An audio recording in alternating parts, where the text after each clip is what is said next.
student. Today we will understand the most important tips to speak fluent English. Let's proceed to do each single steps. आज हम जानेंगे fluent English बोलने के लिए कुछ important tips. तो चलिए जानते हैं एक एक करके वो इम्पॉर्टेंट टिप्स क्या है। और my friends and my students, हम लोग सभी मतलब आज के डे टू डे लाइफ में हम ये जानते हैं कि इंग्लिश की इंपॉर्टेंस क्या है। बहुत ही इंपॉर्टेंट लैंग्वेज माना जाता है।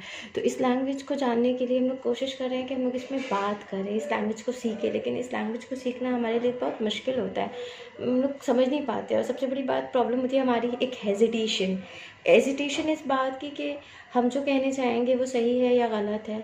अगर गलत कह दिया तो लोग मजाक उड़ाएंगे, या हम जो कह रहे हैं वो कोई सेंस रखता है या नहीं, लोग समझेंगे या नहीं। तो ऑल माय स्टूडेंट्स, मैं यही समझाना चाहूँगी कि आप इन चीज़ों को अपने जहन से निकाल दो। जब तक आप अपने माइंड से इन चीज़ों को नहीं निकालते, आप इस लैंग्वेज को सीख नहीं पाओगे। ये लैंग्वेज क्या, किसी भी लैंग्वेज को सीखने के लिए एक माइंडसेट बनाना बहुत ज़रूरी होता है।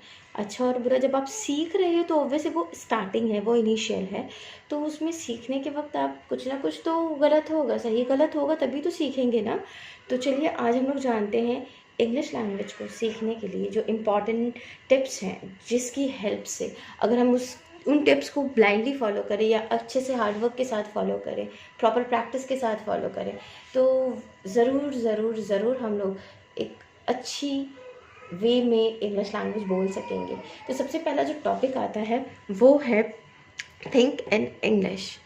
थिंक इन इंग्लिश क्यों मैंने इस पॉइंट को रखा सबसे आगे कि देखिए हमारे डे टू डे लाइफ में कहो या हमारे पूरा जो ह्यूमन स्ट्रक्चर है वो माइंड से ही कंट्रोल है।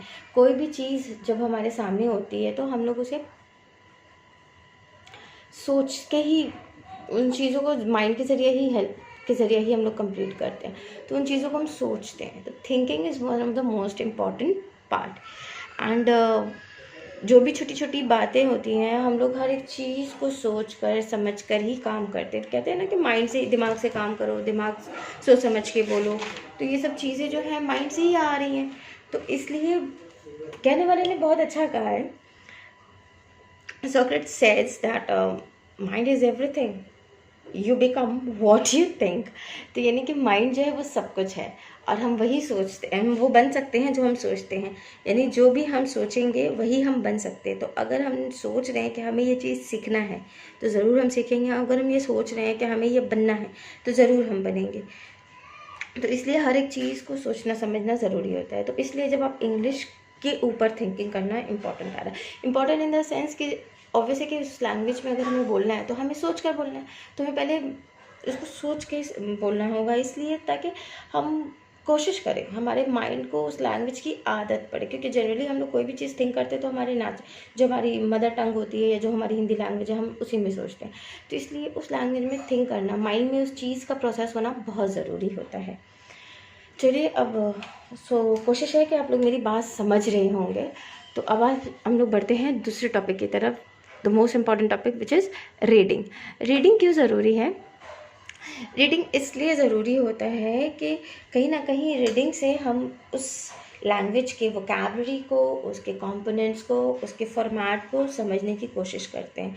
तो इसलिए हमें चाहिए कि हम किसी भी टॉपिक को, किसी भी चीज़ को रीड करें, चाहे वो कोई छोटा सा आर्टिकल हो, कोई टेक्स्ट हो, कोई बुक हो, या कोई न्यूज़पेपर हो, न्यूज़पेपर में आया हुआ कोई इंटरव्यू हो, कोई इंपॉर्टेंट न्यूज़ हो, कोई एक्सीडेंट न्यूज़ हो, कुछ भी हो। हमें 10 से 15 मिनट पढ़ना है। एटलीस्ट हमें 10 से 15 मिनट कुछ ना कुछ इंग्लिश लैंग्वेज में रीड आउट करते रहना है। Because reading help us allot means कहीं ना कहीं रीडिंग से क्या होता है ना, हमारे जो माइंड में ना एक उस लैंग्वेज को लेकर एक क्लैरिटी बनती है। और उस क्लैरिटी के साथ हम समझ पाते हैं कि अच्छा ये वर्ड पहले सब्जेक्ट ऐसे आ रहा है, उसके बाद सब्जेक्ट के बाद हमें वर्ब का यूज़ पड़ता है। तो इस तरह जब हम रीडिंग में इन चीज़ों को जानेंगे तो राइटिंग में भी ये चीज़ें हमारे हेल्प में आएंगी, और साथ साथ ये चीज़ें हमारे माइंड में भी प्रोसेस होंगी और ये हमारी थिंकिंग में भी हेल्प करेगी। तो इसलिए इससे क्या होता है कि हमारी रीडिंग से हमारी एक क्लैरिटी बनती है, और साथ साथ हमें एक क्लियर साउंड मिलता है कि किस वर्ड को कैसे हमें बोलना है, और कहाँ पॉज है, कहाँ कॉमा है, कहाँ हाई लाउड रखना है, कहाँ पे स्लो रखना है। और साथ ही साथ हमारा कॉन्फिडेंस जो है वो इंक्रीज़ होता है। ऑब्वियसली कि जब हम किसी चीज़ को थोड़ा थोड़ा करके रोज़ाना प्रैक्टिस में रखेंगे तो उस चीज़ को हम थोड़ा थोड़ा करके जान रहे हैं। किसी भी दोस्त से अगर दोस्ती होती है और रोज़ हम उससे मिल रहे हैं, 10 मिनट 15 मिनट बात कर रहे हैं, तो धीरे धीरे क्या होता है, हमारी दोस्ती उससे और अच्छी होती है और स्ट्रॉन्ग बनती है। तो इसी तरह अगर आप इस लैंग्वेज से दोस्ती करें, ठीक है, तो डेली अपनी इस लैंग्वेज से मुलाकात करें, 10-15 मिनट इसको रीड आउट करें, कुछ ना कुछ इसके बारे में जानें, इसके रिगार्डिंग कुछ ना कुछ क्लियर आउट करते रहें, तो क्या होगा, आप धीरे धीरे से और स्ट्रांगली जानेंगे। और इसके साथ एक और चीज़ है कि हम इसके कंपोनेंट्स को समझ पाएंगे। कंपोनेंट्स को ऑब्वियसली इसमें जो भी इसके इम्पॉर्टेंट पार्ट्स हैं, सब्जेक्ट, वर्ब, ऑब्जेक्ट, साथ में बहुत सारे फ्रेज यूज़ होते हैं, बहुत सारे पंक्चुएशंस यूज़ होते हैं, बहुत सारे प्रीपोजिशंस यूज़ होते हैं। तो इन सारी चीज़ों को, प्रीपोजिशंस को, प्रोनाउंसिएशंस को, इन चीज़ों को हम समझ पाएंगे अगर हम प्रॉपर रीडिंग करते हैं तो। अब ये हो गई रीडिंग की बात। जिस तरह से सोचना और रीडिंग करना हमें बहुत हेल्प करता है, साथ साथ ये भी याद रखें कि सुनना भी बहुत ज़रूरी होता है। सुनना ज़रूरी इसलिए होता है कि जब हम किसी चीज़ को सुन रहे हो, यानी कि इंग्लिश लैंग्वेज में ही अगर हम किसी इंटरव्यू को या कोई किसी बात को सुन रहे हो, तो सुनने से ये होता है ना कि हमारे माइंड में वो चीज़ें आती हैं। अगर हम सुनेंगे वर्ड्स को, दोहराएंगे, तो दोहराने से यानी कि उसको रिपीट करने से, उसको अप्लाई करने से हमें समझ आता है कि इस चीज़ को हमें ऐसे अप्लाई करना है, इस चीज़ को हमें ऐसे बोलना है। तो जब हम सुनेंगे तभी हम बोलेंगे, है ना। फॉर एग्ज़ाम्पल अगर किसी से आर्ग्यू होता है तो हम लोग उसको कुछ भी नहीं बोल देते हैं, पहले हम सुनते हैं कि सामने वाला हमें किस टॉपिक पर या किस बात पर एलिगेशन लगा रहा है या किस बात पर मुझसे आर्ग्यू कर रहा है, तो हम उस टॉपिक के अकॉर्डिंग ही उसको रिप्लाई देते हैं, है ना। तो इसलिए सुनना ज़रूरी होता है, then you will be apply, then you will be able to apply. तो किसी भी चीज़ को सुनना बहुत इंपॉर्टेंट है। और सुनना जो है, सुनने से हम ये है कि अब ज़रूरी नहीं कि मतलब कहीं से कुछ भी बड़ी बड़ी न्यूज़ चैनल आप ये देख लें, मूवी वगैरह बैठ के घंटों देखें, नहीं। आप 10 मिनट 15 मिनट ही देखें, 5 मिनट ही देखें, लेकिन वो देखें इंग्लिश लैंग्वेज में।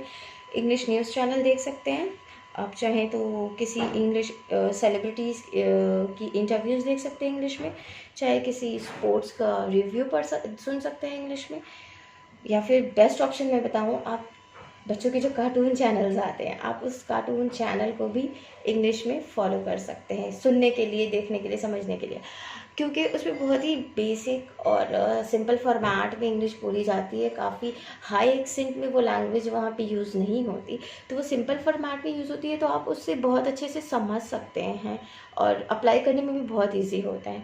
इसलिए सुनना इम्पॉर्टेंट है, क्योंकि जो चीज़ें हम सुनते हैं वो चीज़ें, फिर मैं कहूँगी पॉइंट 1, थिंक इन इंग्लिश, वो थिंकिंग में अप्लाई होती है। तो जो भी हम सुन रहे हैं वो हमारी थिंकिंग में अप्लाई होती है, थिंकिंग में प्रोसेस होता है, और वो हमें हेल्प करता है उसे आगे एग्जीक्यूट करने में। आगे किसी न किसी उस टॉपिक के रिगार्डिंग कुछ ना कुछ जब हमें बोलना हो, तो जो हमने सुना होगा वो हमारे माइंड में स्टोर होगा, और फिर वो प्रोसेस होगा। हम जब उसे थिंकिंग में लाएंगे वो प्रोसेस होगा, और फिर हम उसे अप्लाई कर पाएंगे। चलिए, इसी के साथ ये चीज़ें क्लियर हुई कि थिंकिंग इंपॉर्टेंट है, रीडिंग इंपॉर्टेंट है, लेसन इंपॉर्टेंट है। Let's play with jam. Now what this jam is nothing but just a minute. ये जस्ट अ मिनट होता क्या है, वो भी सीखने में कहाँ काम आएगा, लर्निंग प्रोसेस में। तो वेल, जस्ट अ मिनट का मतलब ये है कि you need to take just a minute for yourself. Just a minute for yourself, you have to speak nonstop. Nonstop बात करने से क्या होगा, किसी भी टॉपिक को आप लेकर नॉन स्टॉप बोल सकते हैं, और उससे क्या होगा कि आप एक प्रैक्टिस, बोलने की प्रैक्टिस, चाहे वो सही हो चाहे वो गलत हो, आप वो बोलने की प्रैक्टिस कर रहे हैं। तो नॉन स्टॉप बात करना, या आप किसी से बात अगर नहीं कर पा रहे तो अकेले में ही नॉन स्टॉप बोलना स्टार्ट कर सकते, चाहे वो सही हो या गलत। लेकिन हाँ, अगर आपके कहीं ना कहीं इस चीज़ के लिए मुश्किल आ रही है या आप समझ नहीं पा रहे हो, तो आप बहुत इजी टॉपिक होता है, कोई भी एक टॉपिक लेकर आप पर्सनली अपना सेल्फ डेवलपमेंट के लिए उस चीज़ पर काम कर सकते हो। कि कुछ चीट्स लिख लो, उस चीट्स पे आपके जो भी इंपॉर्टेंट टॉपिक्स है, जिनका आपको एप्टीट्यूड है, आपको नॉलेज है, या जो टॉपिक्स आपके इंटरेस्ट में है, जो आपको अच्छी लगती है, उन टॉपिक्स पे आप अपने टॉपिक्स को लिख लो। चिट को हर दिन एक चिट निकालो, और उस चिट में जो भी टॉपिक लिखा है उसके बारे में आप 1 मिनट 2 मिनट जितना बोल सकते हैं इंग्लिश में बोलो। एंड वन मोर थिंग, आप चाहें तो इन चीज़ों को अपने फ़ोन के रिकॉर्डर में रिकॉर्ड करिए। रिकॉर्ड करके आप क्या कर सकते हैं ना, रिकॉर्ड करके जब आप उन चीज़ों को अप्लाई करोगे, बोलोगे, तो उसके बाद आप वो सुनोगे, ठीक है, रिकॉर्डिंग होने के बाद, आपकी वो सेशन कंप्लीट होने के बाद आप उन चीज़ों को सुनो। सुनने से क्या होगा कि आप उन चीज़ों को फिर एनालाइज कर पाओगे कि अच्छा मुझे तो यहाँ ये वर्ड बोलना था, अच्छा मुझसे ये गलती हुई, मुझे ये करेक्ट करना है, तो नेक्स्ट टाइम मैं इस सेंटेंस को ये वर्ड लगाकर ऐसे बोलूँ। तो इस तरह से आप इन चीज़ों को क्लियर कर पाएंगे। तो कहीं ना कहीं ये जस्ट अ मिनट का जो सेक्शन होता है, ये कहीं ना कहीं हमें बहुत हेल्प करता है। आप चाहे तो देखा होगा कि बहुत सारे आर्टिस्ट वगैरह जो ड्रामा वगैरह में परफॉर्म करते हैं, एक्टर एंड एक्ट्रेसेस, तो ये लोग मिरर के सामने कन्फ्रंट होकर कुछ ना कुछ वो अपने डायलॉग्स बोलते हैं, याद करते हैं। तो आप चाहें तो मिरर के सामने खड़े होकर भी इन चीज़ों को अप्लाई कर सकते हैं। चलिए अब आगे बढ़ते हैं। Next is talk to yourself. Obviously talk to yourself इसलिए इंपॉर्टेंट है, जैसे अभी मैं कह ही रही थी, लास्ट टॉपिक से अटैच होकर, जैम के साथ अटैच मैंने ये बात कही। तो talk to yourself important इसलिए होता है ना कि आपने सही पढ़ सीखा या गलत सीखा, जो भी सीखा, आप जब खुद से बात कर रहे होते हैं तो आपके माइंड में जो भी थिंकिंग है, जो भी प्रोसेस हो रहा है, जो भी नॉलेज आप अब तक अक्वायर किए हैं, आप उसको अप्लाई कर सकेंगे। अब चाहे तो किसी भी टॉपिक पर इस मिरर के सामने खड़े होकर बात कर सकते हैं, किसी कोई भी टॉपिक पे जो आपको पसंद हो, यानी कि चाहे आप आपके गोल्स क्या हैं आप वो ले सकते हैं, आपके ड्रीम्स क्या हैं आप उस बारे में डिस्कस कर सकते हैं। खुद से डिस्कस करना है, अपने आप से मिलो, अपने आप से डिस्कस करो। अक्सर मैं कहती हूँ ना स्टूडेंट्स को, खुद से मुलाकात करो, खुद को पहचानो, खुद से बात करो। Self meeting is very much important. तो ये सेल्फ मीटिंग कब होती है? जब आप खुद से बात करते हो, तो तब आप खुद को जान पाते हो। तो इस तरह आप अपने गोल्स को गोल के बारे में डिस्कस कर सकते हो, अपने ड्रीम के बारे में डिस्कस कर सकते हो। बहुत सारी चीज़ें हैं। चाहो तो ये सोच सकते हो कि how was your day, you can discuss on that. I had a good day, I had a bad day, what were the consequences, what was the experience, you can discuss that. And the next you can may think about what is your plan, what is the plan for your tomorrow, what is the plan for your that particular event, what is your plan for your exam preparation. So you can discuss all those things also as your plan. And even you can have a discussion about your